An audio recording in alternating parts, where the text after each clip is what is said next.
បងប្អូននេះទៀតហើយ clip នេះមានជាការល្បីខ្ទាស់ក្នុងប្រទេសថៃទៀតហើយអញ្ចឹងជនជាតិថៃមួយចំនួនហ្នឹងគេគិតថាវីដេអូហ្នឹងគឺជាវីដេអូដែលខ្មែររបស់យើងធ្វើការបាតកម្មចំពោះរដ្ឋាភិបាលទម្លាក់សម្ដេចហ៊ុនសែនទម្លាក់សម្ដេចហ៊ុនម៉ាណែតគេធ្វើត្រាប់តាមប្រទេសនេប៉ាល់ប៉ុន្តែជាក់ស្ដែងខ្ញុំគិតថាមិនមែនអញ្ចឹងទេចឹងបងប្អូនណាដឹងច្បាស់អំពីវីដេអូហ្នឹងជួយ comment ប្រាប់ខ្ញុំផងក៏ដូចជាប្រាប់ដល់ពពួកជនជាតិថៃទាំងអស់នឹងផងកុំចេះតែឃើញអីគិតឃើញអីនិយាយទាំងដែលខ្លួនឯងដឹងមិនច្បាស់ហើយគេសប្បាយចិត្តគ្រប់គ្នាឥឡូវនេះគេគិតថាយើងនឹងកំពុងតែវល់វែកក្នុងប្រទេសមើលប្រទេសអ្នកឯងផងប្រយ័ត្នណាឥឡូវឮសូរថាធនាគារមានបញ្ហាអត់បើកលុយឲ្យប្រជាពលរដ្ឋផងអីហើយបញ្ហាទឹកជំនន់ដែលបាក់ទំនប់អីបដាហ្នឹងមើល take care ខ្លួនឯងឲ្យបានច្រើន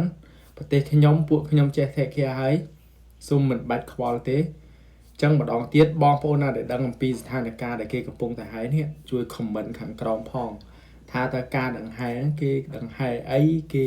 ធ្វើអីអញ្ចឹងកុំឲ្យពួកគាត់យល់ច្រឡំទៀតព្រោះមានការសប្បាយចិត្តប៉ុន្តែវាមិនមែនជាការពិត